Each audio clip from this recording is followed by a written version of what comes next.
culture of that area, of that region, is ancient.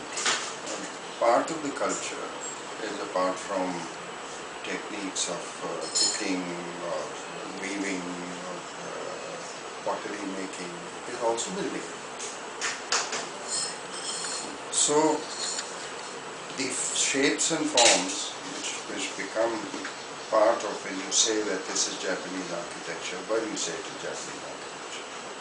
Because over centuries Japan has developed a certain form, certain method by which they use their materials, the way they use wood, the way they use glass, the way they use their roof. Their roof forms are inspired from philosophical backgrounds. So any architecture that becomes, is developed in any form, any region, any place, becomes that architecture of that place. Who said? Tell them I'm in a meeting, tell them that the entire thing is off, everything, cancel everything, it's been a major upheaval of programs and everything, the entire thing is gone, we don't know when it might revive. Closer home, I will give you an example. When you go to Kashmir, there is a certain type of architecture there. If you go to Himachal, there is a certain type of architecture there. If you go down south, there is a certain type of architecture there. All of these have been developed because of A, availability of materials, B, centuries and ancient traditions of how people in that part of the world choose to use that material to suit their living style. And that is really what architecture is. So the people in Kerala and Tamil Nadu will use wood differently to what people in Kashmir will do. Climates are different, your culture is different, your living habits are therefore different. In Kerala, you have large open spaces, wind, trees going through, there is no dust, there is sea breeze, and that lends itself to a certain type of architecture. And the religion has a role to play, and therefore people live in a particular way. Why is it that you need to keep your shoes outside? Why is it that you need to walk in barefoot? And therefore you develop the need to find a place to put your shoes. And you develop a need to clean your floors in a way so that you don't have dust, bring dust in. Same family living in Delhi will not be able to live like that because the climate of Delhi is different. There are dust storms. It's a harsher climate. So wherever they come, they will adapt to that kind of the architecture which is developed for that region. So when we say that Stein and Laurie Baker, although foreigners were practicing in India, their architecture was more Indian, what does it mean? I don't think that if Stein and Laurie Baker were to design buildings in New York, they would design them the same way that they've designed Stein designing the International Center. But New York will design something different.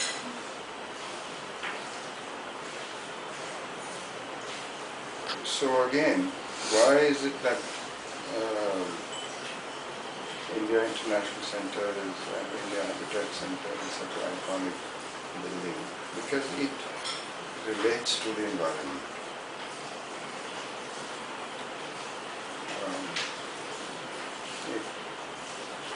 And people feel comfortable in it. And that is what architecture is all about.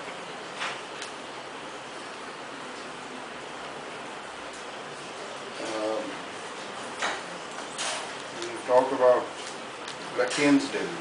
say Latin architecture, what Latins designed in India is completely different to what he designed in Britain. Go back to Latins. Yes, there are domes and yes, there are Gothic influences. लेकिन जो तुमने अभी कमीज पहनी है ये भी तो अंग्रेजी इन्फ्लुएंस है. Everybody with trousers, with young ladies in jeans and t-shirt, and you are an Indian, or you are an imported species. So, the cross-cultural integration, merely the fact that you wear Western clothes doesn't make you Western. And merely the fact that the Westerners who come and wear Indian clothes don't make them Indian. So, similarly, merely the fact that Latins designed buildings here and placed Gothic domes, therefore his architecture is Gothic influenced. It is far more intricate than such a simple thing. He would not have designed Rashtrapati Bhavan the way he designed here had he designed something in Rome or anywhere. There is a lot of local influence. The use of materials, sandstone. So as soon as you use sandstone, and any sensitive person using sandstone will suddenly find ways of using it. Traditionally, sandstone, how is it used? So I would say that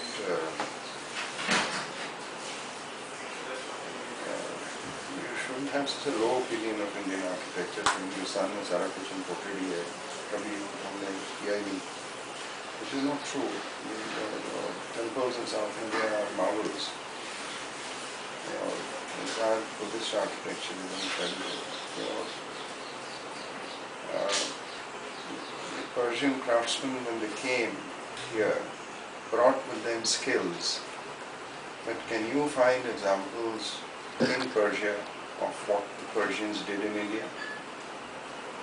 Can you? Probably not. Mughal It's not architects there. entirely different. It's not there.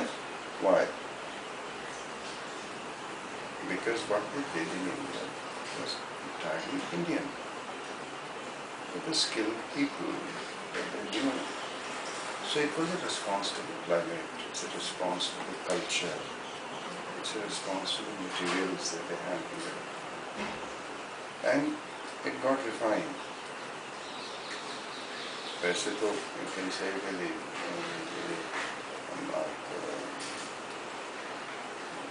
हम कबाब जो खाते हैं कि this is all frontier food. It's not Indian. But can you find Mughlai food that you get in Jammu Masjid here? इस किस्म का खाना आपको कहीं दुनिया की किसी को नहीं मिलता. Go to Afghanistan and see. Can you get it? No. It's Indian. Influence कहाँ का है is something else. To stretch a point, the monsoons that you get here are also imported. Bay of Bengal से आते हैं, पीछे से आते हैं, उड़ के यहाँ पर आके यहाँ बरस जाते हैं.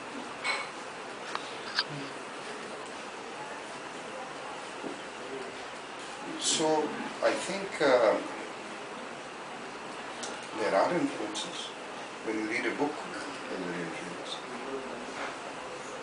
आप अंग्रेजी में बात करते हो, there is an influence. Hindi में बात करते हो, there is an influence. Bengali में बात करते हो, there is an influence. But that doesn't make one thing specifically exact. कि भाई ये तो अंग्रेजी में बात कर रहा है, so therefore this is foreign. There is no idea about what India is. But what is India?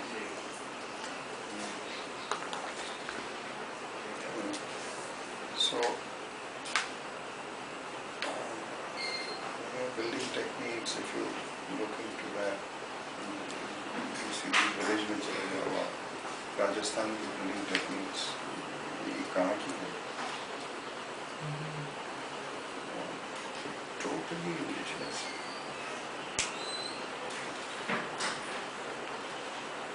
So I would say that over the last 100 years, if you have